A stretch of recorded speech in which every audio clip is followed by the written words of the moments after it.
Halo, Assalamualaikum warahmatullahi wabarakatuh. Selamat malam semuanya. Salam sehat dan salam pengadaan. Sesuai janji nih, seperti biasa, rutinan hari Senin malam ya. Kita ngobrol-ngobrol, diskusi ataupun sharing terkait pengadaan barang jasa pemerintah. Senin malam setiap jam 7 ya. Kalau Kamis malam takutnya saingan sama kapannya.id ya. Ini Senin malam aja. Baik, sesuai dengan postingan di Telegram, pada sesi malam ini kita akan membahas tentang pengawasan pengaduan sanksi ya. Jadi ada yang bertanya di Telegram tadi siang, Pak, kok masalah pengawasan pengaduan sanksi nggak ada kontennya? Iya betul juga sih, nggak ada konten khusus ya. Jadi sekarang kita sharingkan terkait pengawasan, pengaduan dan sanksi dalam pengadaan barang jasa pemerintah ya. Ini ada di pasal 12 nih ya, pasal 12 di Perpres ya. Tapi nanti kita lihat modulnya aja lah, kayaknya modulnya lebih singkat ya. Tapi di Perpresnya ada di pasal 12 nih. Bab 12 pengawasan, pengaduan, sanksi dan pelayanan umum. Bab 12 bagian ke-1 pengawasan internal, mulainya pasal 76 mulainya ya. Mulainya pasal 76 ya. Mulainya di pasal 76. Oke. Nah, ini pertama pengawasan internal. Ya, ini pasal 76 terkait pengawasan internal, intinya menteri, kepala lembaga, kepala daerah ya wajib melakukan pengawasan pengadaan melalui APIP ya, aparat pengawas internal pada KLPD masing-masing. Pengawasan dilakukan melalui kegiatan audit, review, pemantauan, evaluasi dan atau penyelenggaraan whistleblowing system ini ya. Nah, ini mulai dari awal ya, perencanaan sampai dengan serah terima pekerjaan. Nah, ini yang sering keluar di ujian ya. Sering keluar di ujian apa? Ujian hidup. Ujian hidup. Itu ruang lingkup pengawasan pengadaan barang jasa pemerintah, yaitu pertama, nah ini pemenuhan nilai manfaat ya, kemudian kepatuhan terhadap aturan, pencapaian TKDN, penggunaan prosedur dalam negeri, pencadangan peruntukan paket untuk usaha kecil dan pengadaan berkelanjutan. Nah, ini yang menjadi lingkup pengawasan ya, lingkup pengawasan dalam pengadaan pemerintah ya. Kemudian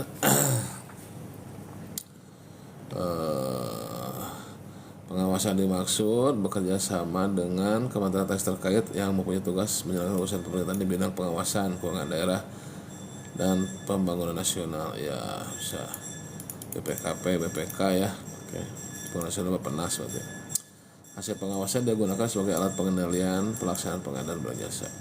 Nah, itu di Perpres ya, di pasal 76. Tadi yang paling penting itu ruang lingkup ya, ruang lingkup pengawasan. Jadi pemenuhan nilai manfaat, value for the money lah ya, kepatuhan terhadap aturan, TKDN, prosedur dalam negeri, pencadangan untuk peruntukan nilai peruntukan paket untuk usaha kecil dan pengadaan berkelanjutan. Tuh, 176 ya. Kemudian pasal 77. Pasal 77 ini ada pengaduan masyarakat. Nah, ini pengaduan masyarakat alurnya pertama, masyarakat menyampaikan pengaduan kepada APIP ya. Jadi diharapkan masyarakat menyampaikan pengaduan kepada APIP. Ya kalaupun dari kalaupun ke APH ini di ayat 2-nya, APH itu meneruskan pengaduan masyarakat kepada APIP untuk ditindaklanjuti. Jadi jangan langsung ditindaklanjuti, terusnya ke APIP dulu ya, koordinasi itu ya. Tapi ya kalaupun ada hal-hal yang tidak sesuai oknum itu ya, seperti biasa. Ya namanya dalam kehidupan ya, kita tidak selalu bisa berharap 100% sesuai dengan sesuai dengan aturan ya. Ya dari zaman dulu sampai sekarang yang namanya hitam putih, siang malam, plus minus selalu seimbang ya. Jadi alam itu kan mencari keseimbangan. Ya silakanlah bisa mengerti sendiri ya. Jadi pengaduan kepada masyarakat. Jadi intinya pasal 77 masyarakat menyampaikan pengaduan kepada APIP ya. Nah kalau menyampaikan pengaduan kepada APH, nah ini meneruskan pengaduannya ke APIP dulu untuk ditindaklanjuti ya. Kemudian APIP tindak lanjut ya. Nah kemudian baru APIP melaporkan hasil tindak lanjut kepada menteri, kepala lembaga atau kepala daerah. Itu alurnya yang benar ya. Oke. Kemudian barulah Menteri Kepala Daerah melaporkan kepada instansi berwenang dalam hal diyakinkan hasil KKN yang merugikan kerugian negara. Nah, itu alurnya. Oke, Menteri Kepala Lembaga Kepala Daerah memfasilitasi masyarakat dalam melakukan pengawasan terhadap pelaksanaan pengadaan barang jasa. LKPP mengembangkan sistem pengadaan barang jasa, ada whistleblowing system. Itu terkait pengawasan dan pengaduan ya. Jadi pengawasan tadi lingkupnya paling penting, kemudian pengaduan itu intinya ke APIP ya, ke APIP. Kalaupun masyarakat ada lapor ke APH ya koordinasi dengan APIP, baru APIP nanti melaporkan ke kepala daerah, menteri ataupun melaporkan kepada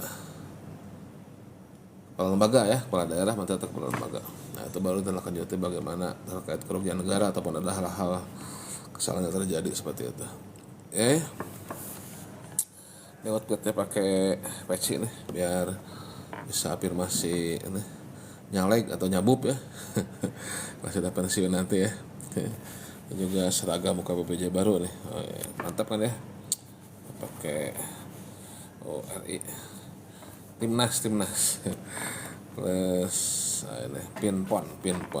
Udah selesai ponnya tapi. Nah kemudian sanksi nih, sanksi juga banyak keluar di ujian ya, sanksi ya. Sebentar nih, nyalain ke kipas angin. Ada kipas anginnya, rasanya masih panas. Kemudian sanksi nih ya. Nah ini sanksi itu di pasal 78 ya. Nanti kita bahas juga yang di modul atau selainnya ya.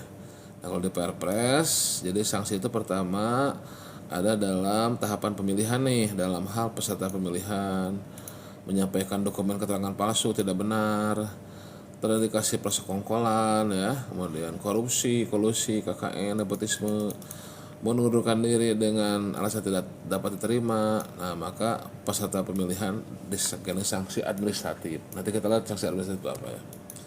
Kemudian yang kedua, dalam hal pemenang mengundurkan diri dengan alasan tidak dapat diterima sebelum tanda kontrak, maka pemenang pemilihan dikenakan sanksi administratif. Itu administratif tuh dalam tahapan pemilihan ya.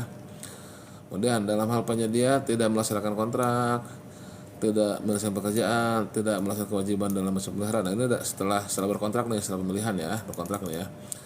Menjatuhkan kegagalan bangunan, menyerahkan jaminan tidak dapat cairkan, kesalahan dalam perhitungan jumlah volume hasil pekerjaan, menyerahkan barang jasa yang kualitasnya tidak sesuai dengan kontrak ya, terlambat ya. Ini juga dikenakan sanksi administratif. Nah nanti sanksi administratifnya dibagi-bagi nih, ada apa saja nih ya.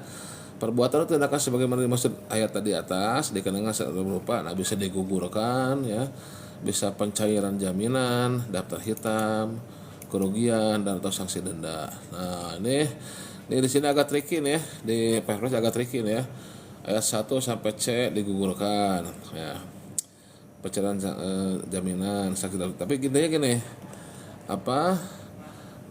sanksi daftar hitam itu diberikan setahun itu kalau bukan ini ya, bukan kebohongan, bukan kejahatan. Nah tadi yang jadi yang di 2 tahun itu tadi kan huruf A sampai C. Huruf A sampai C itu apa nih?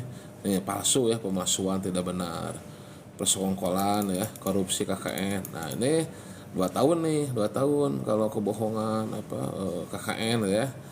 Nah kalau setahun itu tadi yang D nih, yang mengundurkan diri aja nih dengan alasan tidak terima tapi tidak ada kebohongan ya, mengundurkan diri itu setahun nih huruf D itu ya.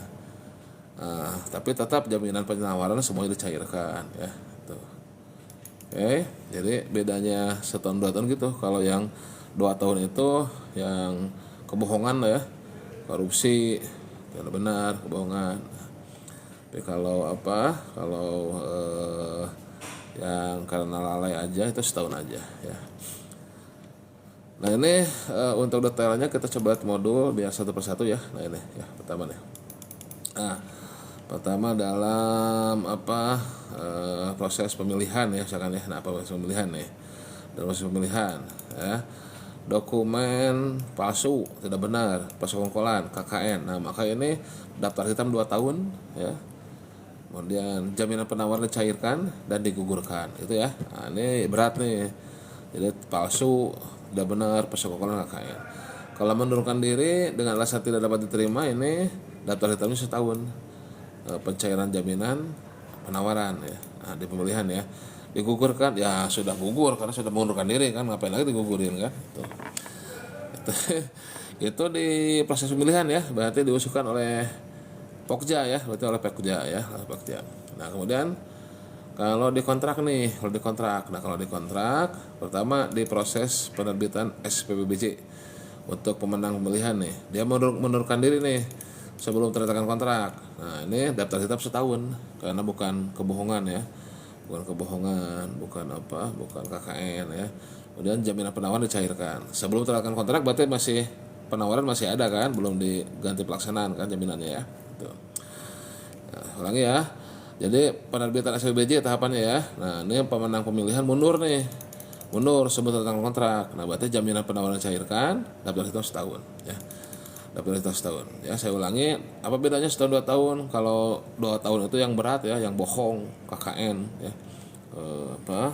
Kolusi, nah itu 2 tahun. Kemudian dalam pelaksanaan kontrak, nah ini penyediaan yang sudah tanda kontrak nih dalam pelaksanaan kontrak. Tidak melaksanakan kontrak, tidak melaksanakan pekerjaan, tidak melaksanakan kewajiban dalam masa pemeliharaan, cairkan jaminan daftar hitam setahun ya. Kemudian menyebabkan kegagalan bangunan, ganti rugi, ada ganti rugi kalau menyebabkan kegagalan bangunan. Kemudian jaminannya tidak bisa dicairkan, ganti rugi ya. Melakukan kesalahan dalam perhitungan volume, ada ganti rugi ya. Kemudian menyerahkan barang jasa tidak sesuai kualitas berdasarkan audit, ganti rugi juga, ganti kerugian. Nah, kalau terlambat ada denda 1 per mil ya, dari nilai kontrak atau dari bagian yang belum selesai. Nah, ini dalam kontraknya harus dituliskan ini mau dari bagian kontrak atau dari kontrak keseluruhan ya. Nah, itu ya, itu sanksi ya. Jadi ada proses pemilihan dan ada di proses kontrak ya. Nah, kemudian ada pelanggaran sanksi terhadap pelaku pengawas sesuai dengan proses. Nah, ini ini tadi oleh PPK ya. Nah, sekarang oleh oleh PAKPA nih ya, dari seluruh proses ya. Lalai melakukan suatu perbuatan. Nah, berarti sanksi administratif ya. Ini untuk ini ya, maksudnya pelanggaran oleh internal, oleh Pokja, oleh PPK gitu ya, oleh PP atau PAKPA. Nah, kalau lalai nih PPK atau Pokjanya, nah ini pemberian sanksi oleh pejabat pembina kepegawaian ya, atau pejabat yang berwenang sesuai undang-undang ASN lah ya. Melanggar fakta integritas, hukuman disiplin ringan, sedang atau berat ya, berdasarkan keputusan KPPU atau Pengadilan Tata Usaha Negara. Nah, itu ya intinya kembali ke administratif ya kalau PPK atau Pokja atau PAKPA ya. Nah, nanti kalau ringan, sedang, berat itu nanti sesuaikan dengan undang-undang ASN ya. Oke. Kemudian kalau untuk swakalola pembatalan, ya, sanksinya pembatalan sebagai penyelenggara swakalola. Semuanya itu ya kalau swakalola ya, atau yang dituangkan dalam kontrak. Tapi kalau swakalola ya pembatalan aja sih ya, tidak ada yang seperti penyedia seperti itu ya. Itu terkait sanksi ya. Nah, kemudian untuk daftar hitam, nah ini sudah ada PLM LKPP yang baru ya, PLM 4 kalau tidak salah daftar hitam itu ya. Itu proses pengajuannya silahkan diikuti PLM tersebut ya. Itu teman-teman semuanya ya. Nah, silahkan untuk sanksi sekali lagi untuk pengawasan, pengaduan dan sanksi itu bisa dilihat di Perpres pasal 76 ya, pasal 76, kemudian 78 dan 79. Nah, kalau di materi itu ada di materi pengantar ya, di bagian akhir ya, materi pengantar pengadaan perintah di bagian akhir tuh, di bagian akhir. Oke, baik di slide ataupun di modul ya. Itu ya teman-teman semuanya terkait pengawasan, pengaduan, sanksi ya. Oke, ada pertanyaan silahkan diskusi. Aduh, ini katalog deh. Assalamualaikum Pak, mau tanya apakah saat ini katalog versi masih bisa dipakai atau harus versi 6? Masih apa? Jadi sekarang transisi ya. Jadi ada SE ada CapDev 2 tuh. Ada CapDev 2 ya. Jadi itu penonaktifan versi 5. Jadi ada 3 tahapan tuh ya. Nanti tahapan terakhir Desember ya. Jadi sekarang segera selesaikan ya pakai versi 5 ya. Yang sekarang yang tahap pertama itu yang etalase di Pemda yang tidak aktif ya, itu di nonaktifkan ya, seperti itu gitu ya. Siapa nih, Inyong Wong Ngapak, waduh namanya keren ya. Jadi sementara masih versi 5, tapi nanti Desember itu sudah siap-siap untuk dinonaktifkan. Oke. Dan lagi teman-teman sekalian ya, saya nggak bisa, kalau nggak ada diskusi berarti cukupkan ya, tidak bisa berlama-lama seperti kapani.id ya. yang lagi viral ya, yang lagi viral itu ya. Oke, dari Ralo Pak, mau tanya Pak, bedanya untuk metode pengadaan di bawah 50 juta 10 juta. Ya pada intinya sampai dengan ini kalau membutuhkan pengadaan ya, sampai dengan 200 juta itu sebetulnya dilakukan dengan caranya pengadaan langsung ya, cara pengadaan langsung. Nah paling nanti perbedaan antara 50 dan 10 dari bukti itunya, dari bukti kontraknya ya. Kalau sampai dengan 50 juta itu kan bisa dengan kwitansi ya. Nah kalau sampai dengan 10 itu cukup dengan bukti pembelian ya. Jadi bukti kontraknya yang berbeda ya untuk barang dan jasa lainnya ya. Tapi kalau untuk konstruksi sama konsultan itu semuanya SPK itu ya. Itu ada di modul ini, ada di modul pengelolaan kontrak ya. Di modul kontrak ya, modul kontrak tuh. Silakan di modul kontrak. Jadi nanti ada jenis kontrak dan ada bukti kontrak. Itu kalau metode pengadaannya ini kita bicara dulu untuk ujian ya. Untuk ujian level 1 ataupun ujian dasar ya. Nah, jadi kalau baik 10 juta atau 50 juta ya bentuknya ya dengan pengadaan langsung, atau kalau barang jasanya sudah ada dalam katalog ya bisa dilakukan dengan purchasing ya, dengan purchasing seperti itu ya. Oke. Proses nego katalog bila terjadi kesepakatan harga bisa dibatalkan ya, bisa mencari penyedia lain ya. Jadi kalau nego tidak berhasil ya bisa dibatalkan, bisa mencari penyedia lain seperti itu. Kayak ada kasus yang komputer misalkan ada harganya yang 28 juta tuh ya. Ya itu kan masih bisa dinego kan, karena sekarang kan yang menayangkan harga kan penyedia ya. Siapa tahu penyedia menayangkannya harga yang ya bukan harga yang terbaik lah ya, berarti ya tidak dikatakan mahal tapi bukan harga terbaik. Nah, kita bisa menego. Nah, kalau tidak sepakat ya kita bisa mencari penyedia lain ya, seperti itu, bisa dibatalkan ya, seperti itu gitu ya. Katalog pakai kontrak juga Pak. Nah itu untuk e-purchasing, jadi istilahnya e-purchasing ya. Katalog itu kan ininya aplikasinya ya, daftarnya ya. Nah kalau transaksinya namanya e-purchasing.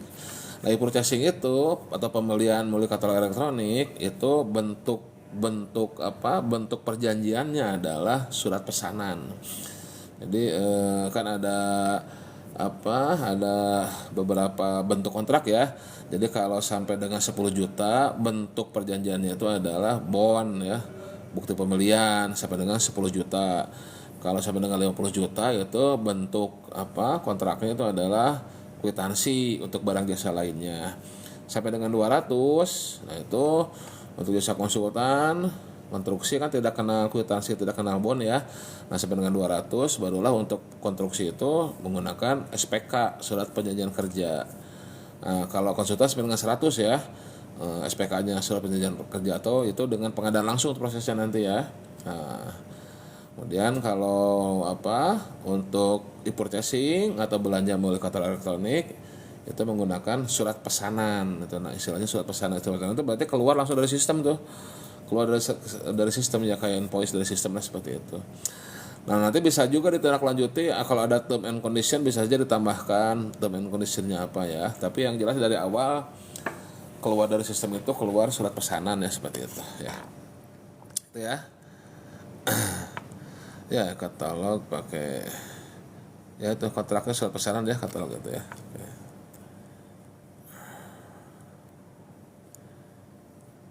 Gitu ya. Nah itu untuk masalah kontrak ada di modul kontrak ya, di modul kontrak di pengelolaan kontrak, mulai dari perjanjian itu apa, kemudian apa jenis-jenis kontrak, bentuk kontrak dan sebagainya. Dia hal 18. Pelaku-pelaku yang ada di UKPBJ itu siapa saja? Pelaku-pelaku yang ada di UKPBJ. Pelaku apa nih? Pelaku pengadaan pasti ya, karena kita bahas pengadaan. Pelaku pengadaan itu pertama ada PAKPA kan ya. PAKPA itu kalau di kementerian itu kan menteri, tapi biasanya didelegasikan kepada KPA-nya ya, sesnya biasanya, ataupun yang pegang-pegang anggaran ya, dirjennya mungkin ya, salah satunya. Kemudian kepala lembaga ya, itu juga PA-nya bisa delegasikan kepada KPA-nya juga. Kemudian kepala daerah bukan, kalau di daerah itu PA-nya adalah kepala dinas ya. Nah itu pertama ya. Kemudian yang kedua ada pejabat pembuat komitmen ya. Pejabat komitmen itu di dinas-dinas ada ya, di UKPBJ juga ada ya, itu bisa dijabat oleh Japung ya, PPK itu, karena semuanya sebetulnya PPK, Pokja, PP itu ya bagusnya Japung yang mengerti pengadaan ya, tapi di dinas juga bisa, yang penting punya pengetahuan pengadaan dan punya kemampuan teknis. Kemudian ada Pokja dan pejabat pengadaan, nah itu yang mengeksekusi pemilihan penyedia ya. Nah itu dijabat oleh Japung. Nah inilah yang akan ada di UKPBJ, yang base di UKPBJ, pejabat pengadaan sama kelompok kerja ya, yang diisi oleh Japung pengadaan. Nah Japung pengadaan ya bisa jadi PPK, bisa jadi Pokja, bisa jadi pejabat pengadaan. Itu ya. Terus pelaku yang lain ada tim penyelenggara swakelola ya, ada tim persiapan, tim pelaksana, dan tim pengawas itu. Ada satu lagi, ada penyedia dan ada agen pengadaan ya. Penyedia yang melaksanakan kontrak, agen pengadaan itu UKPBJ ya, yang membantu KLPD lain ya sebagai Pokja ya, atau sebagai PPK ya, Japungnya tuh, atau ya dari badan usaha, dari pelaku usaha yang tadi yang bertindak sebagai PPK ya, itu agen pengadaan. Ya seperti saya misalkan ya sekarang kan jadi pengadaan, nanti siapa tahu udah pensiun, saya bisa jadi agen pengadaan. Itu para pelaku ya, para pelaku pengadaan barangnya. Itu ada di pasal 8, silahkan lihat ya. Oke. Bolu pisang, enak bolu pisang nih. Enak bolu pisang. Di Bogor ada tuh bolu pisang, manis, segar. Kemudian untuk negosiasi harga di katalog, apakah ada batas minimal kewajaran? Nah, ya batas kewajarannya itu dari referensi harga. Jadi sesuai dengan SE RKPP nomor 1/2 kalau nggak salah. Itu kita harus melihat referensi harga ya, referensi harga juga ya. Itu ya, jadi kewajarannya dari referensi harga, dari HPS ya. Nah itu jadi tidak ada minimal maksimal ya, kita harus tahu harga pasarnya berapa nih, itu referensi harga seperti itu ya. Nah sebentar, kemarin ada draft ini ya, ada draft SE nih untuk pencegahan korupsi di katalog nih, sambil ngobrol-ngobrol juga nih. SE ini baru draft ya, spill dikit lah ya, belum ada nomornya nih. Kepala mana ya filenya nih, mana sih, hilang tadi, udah disimpan. SE sebentar saya cari dulu, ini kehati-hatian ya. Ini ada juga akan ada SE ya, agar lebih hati-hatilah dalam mencegah korupsi di katalog elektronik ya, serta penyediaan kontrak. Nah, ini pesannya ya pesannya sebentar saya ambil ininya ya, sampai ambil poin-poin pentingnya aja ya.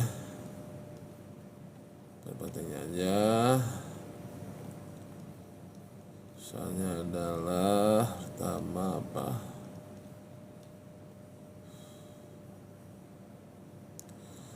nah jadi intinya kalau ada penyedia yang terbukti korupsi ya nanti bisa dikenakan sanksi pencabutan sebagai penyedia katalog ya. Kemudian di purchasing pada katalog elektronik, ya ini diarahkan ke mini kompetisi ya, atau negosiasi harga. Oke. Nah, tapi Minkom ini wajib dilaksanakan terlebih dahulu nih ya, kecuali untuk kondisi berikut. Nah, sekarang nanti akan diperjelas ya. Jadi kondisi-kondisi yang negosiasi biasa ya. Jadi kan di purchasing ada dua, ada Minkom, ada negosiasi. Nah, Minkom ini opsi yang pertama ya. Nah, kecuali untuk kondisi e-purchasing yang sampai dengan 200 juta. Kemudian hanya satu penyedia yang dapat memenuhi barang jasa yang merupakan satu kesatuan sistem yang apabila diganti dengan barang jasa lain akan memiliki kinerja operasional ya. Oke.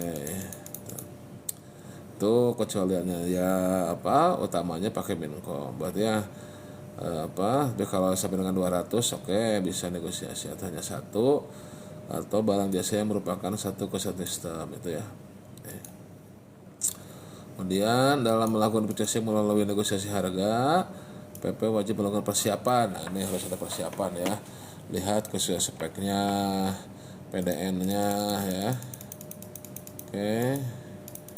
Nah, yang PDN ini tentunya apabila barang yang dibutuhkan. Nah, ini ada yang dibutuhkan ya. Jadi jangan seolah-olah seluruh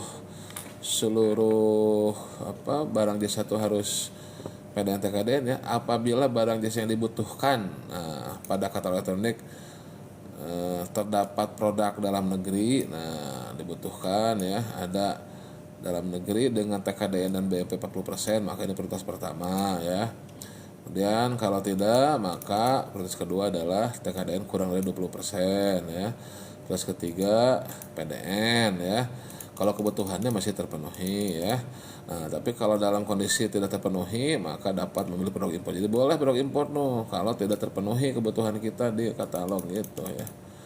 Kemudian usaha kecil ya. Nah, kemudian yang paling penting adalah harga terbaik nih.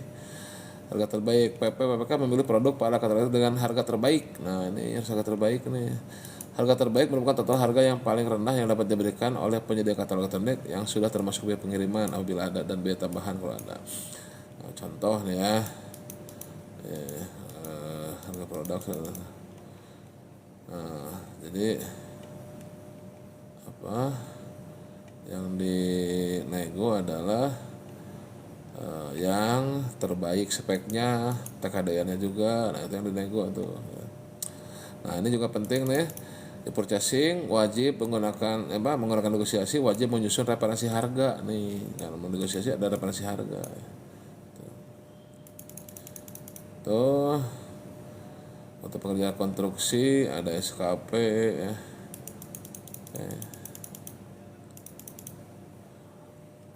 Kemudian pemilihan penyedia non di purchasing ya, kalau memerlukan tim teknis maka harus menggunakan tim teknis ya, sama dengan SE kemarin tuh, SE berapa, SE 5 ya atau 10 tuh. Persyaratan kualifikasinya harus jelas, tidak boleh ngadi-ngadi ya, penambahan persyaratan sesuai dengan LM ya.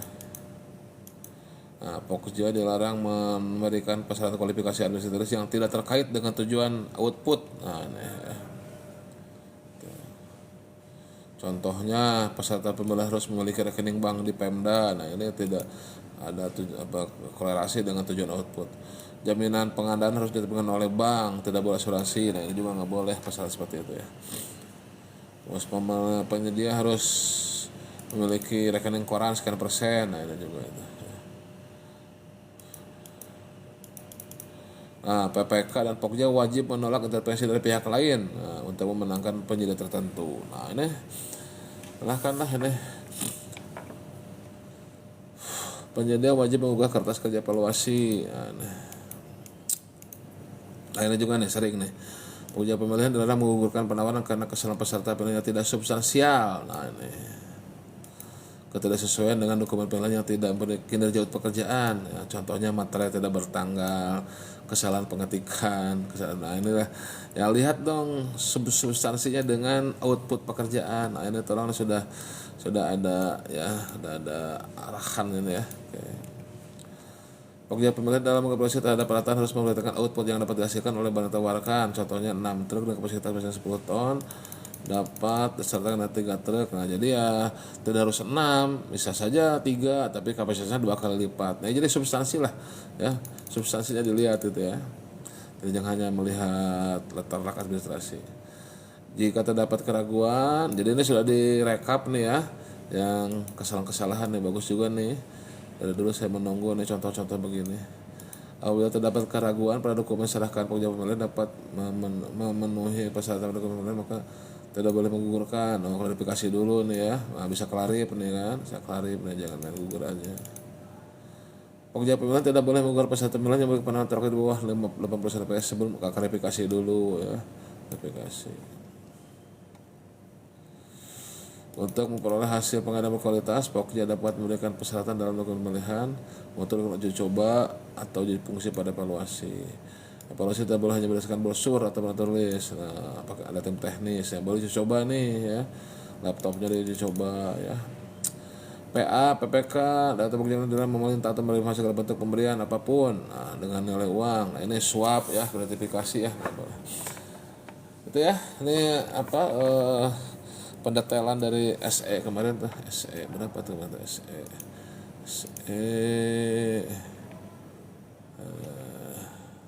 5 ya, saya 5.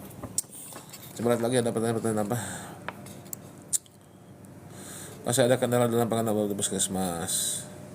Harga obat di katalog lebih mahal daripada harga obat di katalog. Ketersediaan obat ini jika pembelian di luar katalog. Apakah penyedia seperti itu tidak teguran?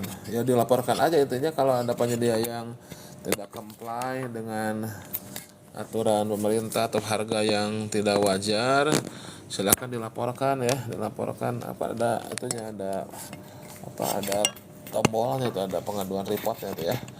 Terus seperti itu ya.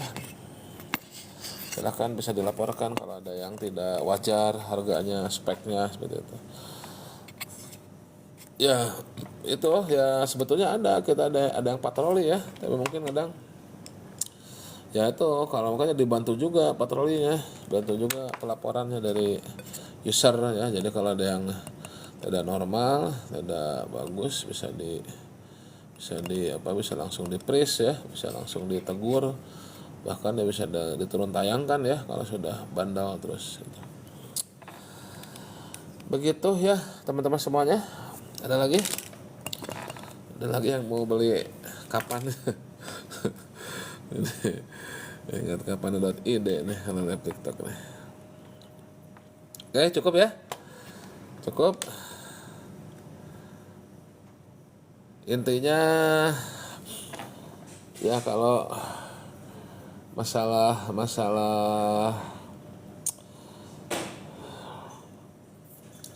dalam pengadaan ya,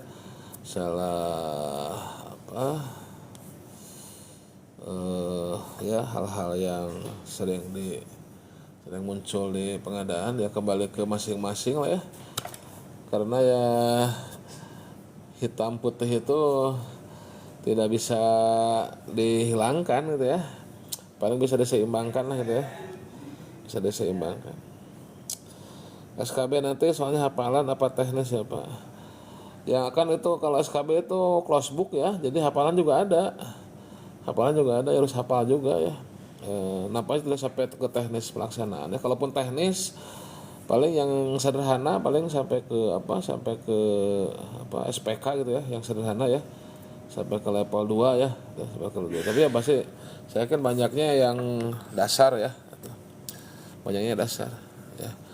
Di hatamin aja itu YouTube belajar pengadaan itu ya, di level 1 ya, di playlist level 1 udah tahu kan ya siapa nih dia, Ail dan teman-teman yang mau SKB ya, itu dibuka aja YouTube belajar pengadaan playlist level 1 ya, latihan soalnya juga ada ya, seperti itu